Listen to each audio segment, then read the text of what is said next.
खूप मोठं ऑपरेशन झालं होतं, महिनाभर ती बेड रेस्टवर होती. तर तेव्हा तिने मला स्वयंपाक शिकवला होता. म्हणजे मी 8वीत असल्यापासून स्वयंपाक करते. कमीत कमी माझी आमटी 15 दिवस तरी रिपीट होणार नाही. एवढ्या 15 आमट्या तरी मी कमीत कमी 15 दिवस सलग वेगवेगळ्या आमट्या मी करू शकते. की काय हिला आईवडिलांबद्दल काही वाटतच नाही किंवा हिला काही प्रेमच नाही आहे म्हणजे आईवडिलांबद्दल आणि आईवडिलांप्रती हिचं काही कर्तव्य आहे का नाही वगैरे. आणि तिकडे एक मुलगी आणि एक आई माझ्या मागे धावत आली आणि ती म्हणाली, तुमचा मज्जा चॅनलवरचा मी एक व्हिडिओ पाहिला होता तुमचा आणि तुमच्या मिस्टरांचा. ताई मी रडूच लागले. नमस्कार, मी अंकिता शिंदे. इट्स मज्जामध्ये तुम्हाला सगळ्यांचं स्वागत. लक्ष्मी निवास या मालिकेच्या सेटवर आहे आणि आत्ता माझ्यासोबत आहेत स्वाती देवल, म्हणजेच मंगला. राईट? कशा आहात? मी खूप मजेत आहे आणि खूप एन्जॉय करते. आता वर्ष संपत आलंय खरं तर, पण नवीन वर्षामध्ये आम्ही जे जे काही ट्विस्ट अँड टर्न्स घेऊन येणार आहोत सिरियलमधनं, त्यासाठी मी खूप उत्सुक आहे. बहुतेक प्रोडक्शन्सने प्रेक्षकांनी ठरवले की स्वाती देवल यांना बसून नाही द्यायचं, सतत काहीतरी वेगवेगळं देत राहायचं. ही एक कुठेतरी टचवूड किंवा ब्लेसिंग वाटते. Yes of course.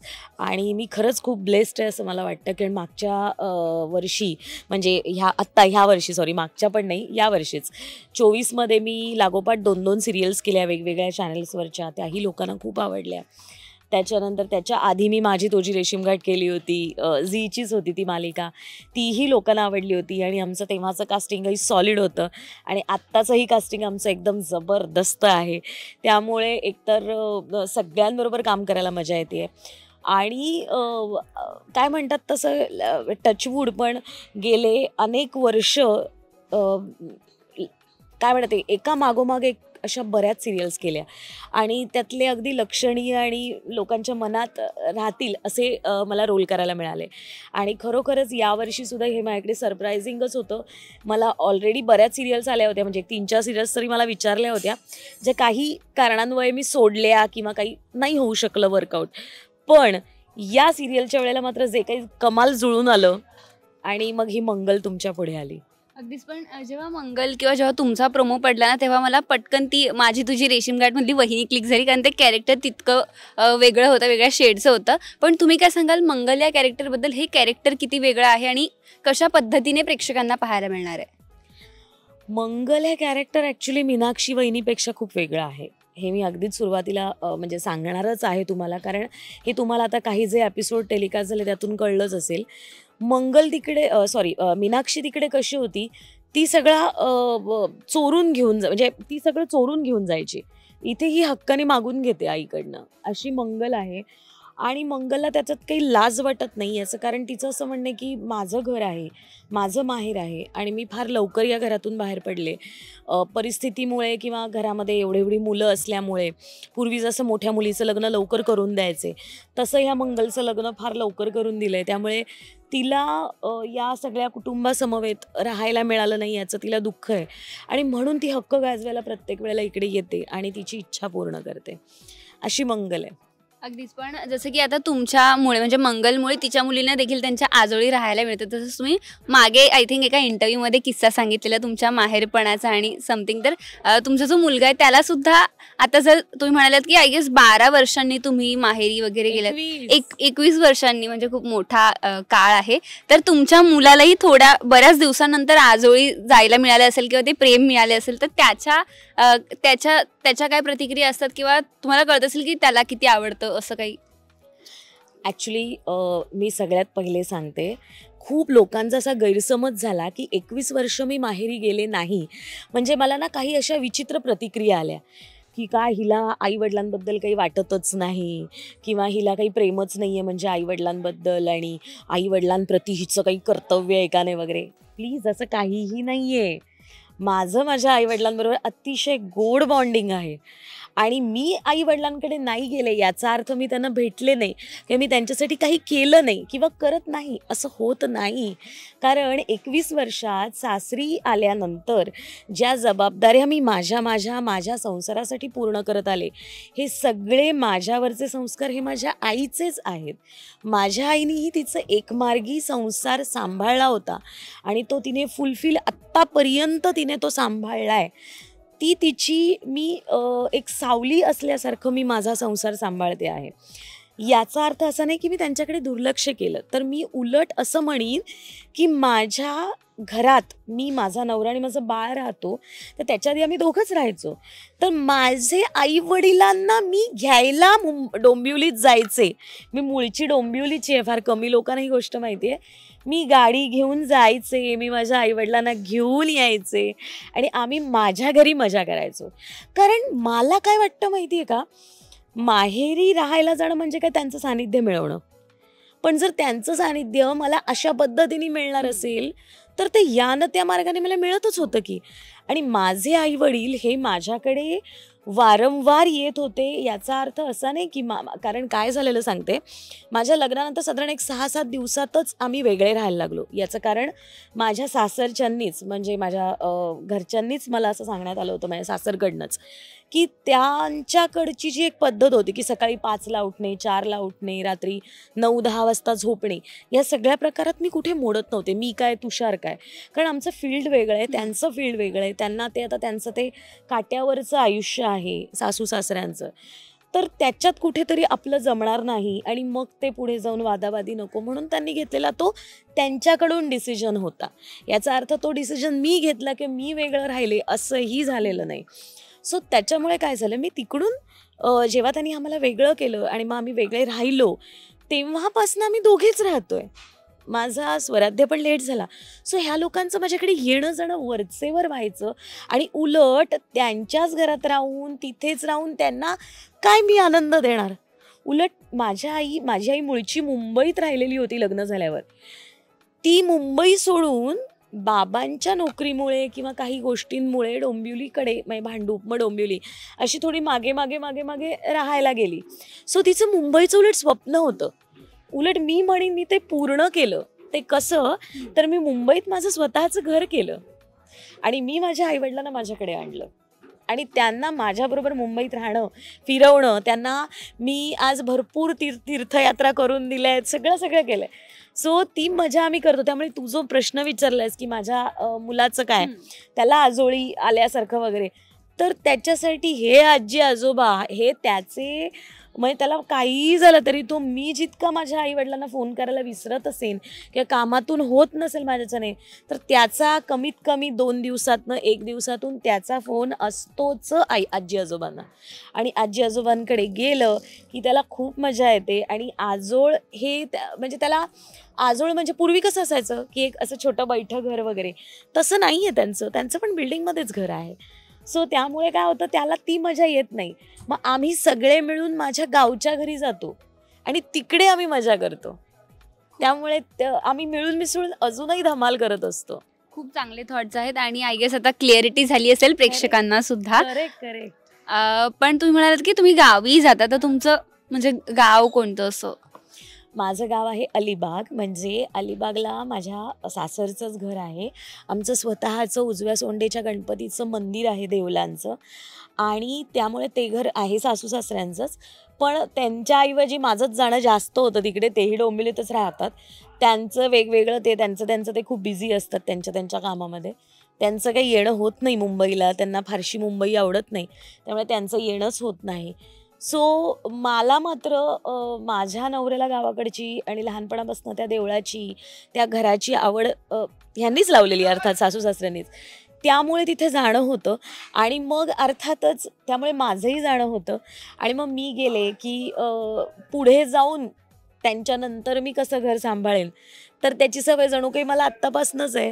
तिथे मला मजा येते. मला गावच्या घर, माझं माहेरचं काहीच नाही राहिलं. आमचं खरं माझ्या वडिलांचं आजोळ, म्हणजे माझं स्वतःचं आजोळ हे कर्नाटकात होतं, कारवारला. हलियाळ नावाचं गाव होतं, तिथले माझे बाबा. तर तिथे मोठं घर होतं, बैठं वगैरे. तर तसं आता काही राहिलं नाही तिकडे, ना शेत जमीन राहिली ना काही. ते कसेल त्याची जमीन, त्याच्यात बरंच गेलं. तर इथे मात्र तसं नाही आहे. इथे आमचं बैठं घर आहे, आमचं स्वतःचं मंदिर आहे.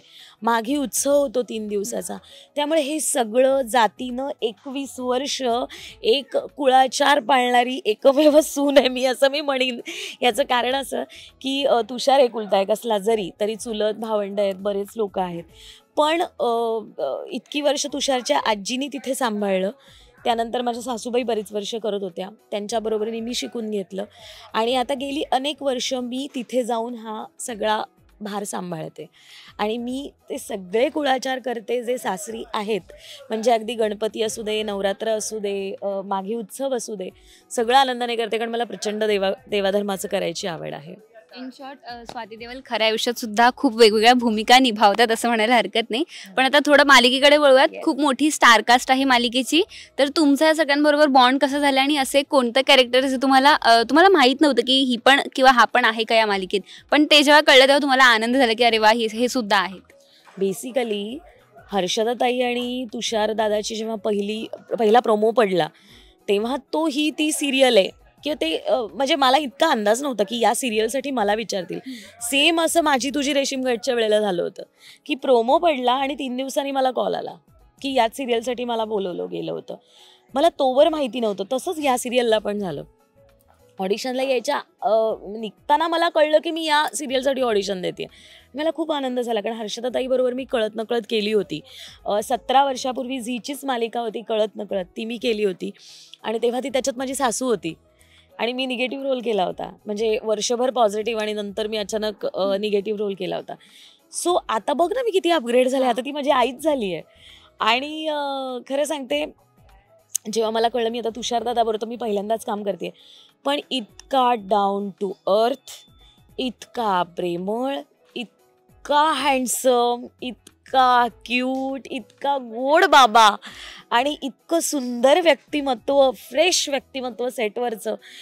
मला खूप मजा आली तुषारदादावर काम करताना. कधीच मी त्यांना असं थकलंय, भागलंय, कंटाळलंय मी बघितलेलंच नाही. इवन हर्षदाताई पण एकदम इंथू असते. त्यामुळे ना तिच्यावर तर काम करून मला माहितीच आहे. पण आणि ते बॉन्डिंग आहेच आहे आमचं एवढ्या वर्षाचं काम केल्याचं. मधल्या काळात अजून एका चॅनलची आम्ही सिरियल केली होती. सो ते बॉन्डिंग आमचं आहेच. पण तुषारदादावर मी पहिल्यांदा काम करते किंवा आता यामधली जी जंत्री आहे एकंदरीतच कलाकारांची, यामध्ये पल्लवी बरोबर मी काम केलं आहे, पल्लवी वैद्य बरोबर. ती त्या गाडे पाटलांच्या घरात आहे. पण लक्ष्मी निवासमध्ये म्हणाल तर हे दोघं सोडून म्हणजे हर्षदाताई सोडून मी सगळ्यांबरोबरच पहिल्यांदा काम करते. पण मला असं कुठेही वाटलं नाही की मी पहिल्यांदा काम करते या सगळ्यांबरोबर.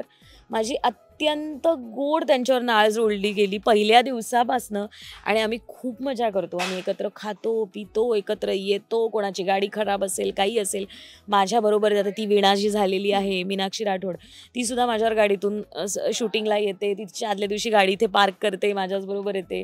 दुसऱ्या दिवशी माझं शूटिंग असेल तर माझ्याचबरोबर परत येते वगैरे. सगळं असं आम्ही मिळून मिसळून करतो. जेवतो वगैरे पण एकमेकांसाठी डबे आणतो, काय आवडतं काय हे इतकं आम्ही सांभाळतो. त्यामुळे असं वाटलंच नाही की आम्ही नवीन आहोत. बाय द वे तुमच्या डब्याचं कौतुक खूप कलाकारांनी केलं इंटरव्ह्यूज दरम्यान, तर तुम्हाला असं विचारायला आवडेल की कुठून शिकलात जेवण बनवायला किंवा तुमचीच एक रेसिपी म्हणजे तुम्ही कोणती रेसिपी खूप चांगल्या प्रकारे बनवू शकता अशी कोणती आहे? वाव, मला हे खूप आनंद झाला की सगळ्यांनी कौतुक केलं. बेसिकली ना मी आत्ता काही दिवस डबा आणते आहे. मी आधीच्या सेटवर म्हणजे मी जिथे जिथे काम केलं तिथे सगळ्यांनाच माहिती आहे मी खूप दिवस डबा घेऊनच यायचे आणि जेवू घालायचे. इवन तुषार चला हवा येऊ द्याला माझा डबा घेऊन जायचा, म्हणजे मी त्याला बनवून द्यायची, तिथेही माझं खूप कौतुक व्हायचं. पण या सगळ्याचं सार मी पुन्हा एकदा म्हणेन थँक्स टू माझी आई. माझ्या आईकडून हे सगळं आलेलं आहे. माझी आई उत्तम म्हणजे तिने साधी फक्त वरणाला फोडणी घालावी आणि बोटं चाटत आमटी खावी तिच्या हातची. इतकं सुंदर ती स्वयंपाक करते ना की म्हणजे हे केवळ त्या व्यक्तीच्या प्रेमात आणि ती मुळात ती खूप शांत आहे आणि त्यामुळे असेल तिचा तो सगळा एक चांगला स्वभाव तिच्या त्या जेवणात उतरतो आणि तिच्याकडनंच हे बाळकडू मला मिळालं. कारण मी साधारण आय थिंक 8वीत होते तर तिचं एक ऑपरेशन झालं होतं, खूप मोठं ऑपरेशन झालं होतं. महिनाभर ती बेडरेस्टवर होती. तर तेव्हा तिने मला स्वयंपाक शिकवला होता. म्हणजे मी 8वीत असल्यापासून स्वयंपाक करते. माझ्यासाठी काही नवीन गोष्ट नाही आहे. त्यामुळे खरं सांगू तर लग्नानंतर पण असं 6व्या दिवशी वगैरे आम्ही वेगळे राहायला लागलो तर मला जड नाही गेलं. कारण मला कमीत कमी माझी आमटी 15 दिवस तरी रिपीट होणार नाही. एवढ्या 15 आमट्या तरी मी कमीत कमी 15 दिवस सलग वेगवेगळ्या आमट्या मी करू शकते. मी भाज्या करू शकते. मला म्हणजे कैक तर अशा गोष्टी आहेत की माझ्या सासरचेच म्हणायचे की बापरे ही भाजी पण तुला येते, ही आम्हाला येत नाही. उदाहरणार्थ फणसाची भाजी ती सुद्धा मी करते. आता मी लवकरच फणसाची भाजी करून आणेन कारण आमच्या भावनाला खूप आवडते आणि तिने परवाच मला झालं की ताई तू केलीस तर आणायचीस. सो ह्यांना जे जे आवडतं ते मला ह्यांच्यासाठी करून आणायला आवडतं. आणि आता माझा जो धाकटा भाऊ झाला आहे अनुज, म्हणजे हरीश, त्याला पण वांग्याचं भरलं वांगं आवडतं म्हणून मी आज भरलं वांगं आणलं होतं. तर आता परवा 2 प्रकारच्या वेगळ्या चटण्या आवडल्या होत्या, कारण वीणाला चटण्या आवडतात. तर त्या प्रकारे मी एक वेगवेगळं काय ते, आणि माझं ना एक तर आता तर नवीन जनरेशन म्हणजे यूट्यूबवरनं बऱ्याच गोष्टी शिकता येतात, त्यामुळे त्याही मी इम्प्लिमेंट करत असते माझ्या खाण्यामधनं. तुमच्या मुलाला तुमच्या हातची कोणती डिश आवडते? बापरे, असं म्हणाल तर ना त्याला आवडतं सगळंच, म्हणजे तो सगळंच प्रेमाने खातो आणि त्याचं कुठलीही कटकट नसते की मला हे नाही आवडत आणि ते नाही आवडत. तो शेपूची भाजी खातो, दोडक्याची भाजी पण खातो, पालेभाज्या खातो, कारल्याची भाजी खातो, म्हणजे टचवूड. पण हे सगळं म्हणजे मला असं वाटतं की लहान मुलांची ना चव डेव्हलप व्हायच्या आधीच त्यांना या सगळ्या गोष्टींची सवय लावायला पाहिजे, जे मी केलं. म्हणजे त्याला जेव्हा कळत नव्हतं आणि तो चूज करू शकत नव्हता तेव्हाच त्याला मी वरण भातातून सगळं घालायचं, त्यामुळे त्याला सगळंच आवडायला लागलं. पण बेसिकली ना तो भरपूर जेवलेला असला किंवा पिझ्झा खाऊन आलेला असला बाहेर जरी, आणि घरात मी जर त्याच्या बाबासाठी, बाबा लेट येणार आहे कामावरनं, आणि त्याच्यासाठी म्हणून मी आमटी भात वगैरे केला असेल, तर तो म्हणतो आई आमटी फोडणी घातलीस तर तुझ्या आमटीच्या सुगंधाने जेवावंसं वाटतं, तर तो परत आमटी भात घेऊन जेवतो. त्याला आमटी भातही तितकाच आवडतो. Thank you so much. खूप छान वाटलं तुमच्याशी गप्पा मारून, आणि नवीन वर्षाचा तुम्हाला सुद्धा खूप साऱ्या शुभेच्छा. पण जाता जाता प्रेक्षकांना काय सांगायचंय का? प्रेक्षकांना हेच सांगायचं आहे की नवीन मालिका आलेली आहे आमची आता, लक्ष्मी निवास, आणि ही जी सिरियल आहे आमची, ही लहान मुलांपासून मोठ्यांपर्यंत बघण्यासारखी सिरियल आहे. आणि ही सिरियलचं टायमिंगच 8 वाजता आहे, त्यामुळे तुम्हाला 2025मध्ये नवीन काहीतरी जर धोरण आखायचं असेल तर तुम्ही डाएटचं धोरण या दृष्टीने आखू शकता. कारण 8ची सिरियल असल्यामुळे 8 ते 9मध्ये जे खायचं ते खाऊन घ्या, 9 नंतर काही खायचं नाही असंही करता येईल तुम्हाला. असं एक चांगलं मी सजेशन देते तुम्हाला, कारण 8 ते 9मध्ये तुम्हाला हलायचंच नाही आहे टी व्हीच्या समोरून. 1 तासाची सिरियल आहे आमची, आणि त्यामुळे ना ट्विस्ट अँड टर्न्स तर पुष्कळ आहेत. आणि सोमवार ते रविवार ही सिरियल आहे, त्यामुळे तुम्हाला आम्ही घट्ट धरून राहणार आहोत पूर्ण 2-3 वर्ष तरी पुढे. काय आम्ही तुम्हाला सोडत नाही आणि तुम्ही आम्हाला सोडू नका, आणि आमच्यावर असंच प्रेम करत राहा. आणि आमची सिरियल रोज रात्री 8 वाजता आपल्या झी मराठीवर लागते, तर ती बघायला विसरू नका. आणि आमचे हे जे व्लॉग्स येतात, आमच्या ह्या ज्या इंटरव्ह्यूज येतात, ह्यावर तुम्हीही भरभरून आमचं कौतुक करा. तुम्हाला काही जर आवडलं नाही तर सांगा, पण प्लीज प्लीज प्लीज तुम्हाला आमचं काम कसं वाटतंय याबद्दलही आम्हाला सांगा. थँक्यू सो मच, आणि तुम्हालाही खूप साऱ्या शुभेच्छा. तुम्हा सगळ्यांना, प्रेक्षकांना, इट्स मज्जाला सगळ्यांना माझ्याकडून नवीन वर्षाच्या हार्दिक शुभेच्छा. तुम्हा सगळ्यांना पुढचं वर्ष, येणारं 25वं वर्ष हे 25शीतल्या मुलासारखं, मुलीसारखं, अगदी तरुण असल्यासारखं जावो. चांगलं आरोग्य तुम्हाला लाभो, सुख समृद्धीचे, प्रेमाचे, भरभराटीचे, समाधानाचे जावो. आणि तुलासुद्धा आणि तुम्हालासुद्धा. त्यामुळे इट्स मज्जा तर माझ्या घरचंच आहे. या मज्जाशी बोलताना काय मला माहिती नाही, पण मला एक खास या मज्जाच्या चॅनलवरनं सांगावंसं वाटतंय. जेव्हा मी मज्जाशी गप्पा मारते ना, तेव्हा हे लोक असे काही प्रश्न विचारतात ना आम्हाला, की आपोआप ना मी काहीतरी वेगळं त्याच्याशी रिलेटेड बोलत जाते, आणि अनेक गोष्टी माझ्या आयुष्यातल्या बाहेर काढायचं काम या इट्स मज्जावाल्यांनी केलं आहे. त्यामुळे मी खरंच यांना धन्यवाद. कारण खूप लोक मला सांगतात तुमचा तो व्हिडिओ बघितला होता, म्हणजे आपणच आय थिंक किंवा अंकिता असेल तुमच्या मॅम, त्यांनी माझ्याबरोबर जेव्हा एक व्हिडिओ केला होता आणि तो गोव्यात पाहिला होता एकाने, आणि गोव्यात ती बाई डोळ्यात पाणी आणून मला भेटली होती. मी खास हा अनुभव शेअर करेन. गोव्याच्या समुद्रावर मला अजूनही आठवत आहे, बागा बीचला मी होते, आणि तिकडे एक मुलगी आणि एक आई माझ्या मागे धावत आली, आणि ती म्हणाली तुमचा मज्जा चॅनलवरचा मी एक व्हिडिओ पाहिला होता तुमचा आणि तुमच्या मिस्टरांचा, आणि तो इतका सुंदर होता, तुम्ही इतकं भरभरून बोललात ताई, मी रडूच लागले. आणि मग मी रिलेट केलं माझं आयुष्य तुमच्याबरोबर. आणि खरंच तुम्ही किती खूप चांगले आहात, आणि खरंच तुम्ही वेगळे रोल करणाऱ्या स्वाती वेगळ्या आहात आणि प्रत्यक्ष जीवनातल्या. आणि हे सगळे 2 ज्या माझ्या भूमिका आहेत ना, मला वाटतं असं जास्तीत जास्त तुम्हीच मला प्रेक्षकांसमोर. त्यामुळे थँक्यू, इट्स मज्जा, आणि मला खूप आनंद होतो तुमच्याशी गप्पा मारताना. थँक्यू सो मच, हा इतका छान अनुभव आमच्या सगळ्यांबरोबर शेअर केल्याबद्दल. Thank you so much. Thank you. Marathi मनोरंजन सृष्टीमधील मालिका, चित्रपट, नाटक तसेच कलाकारांबद्दलच्या नवीन अपडेट्स जाणून घेण्यासाठी नक्की सबस्क्राईब करा इट्स मज्जा मराठी या आपल्या नवीन यूट्यूब चॅनलला.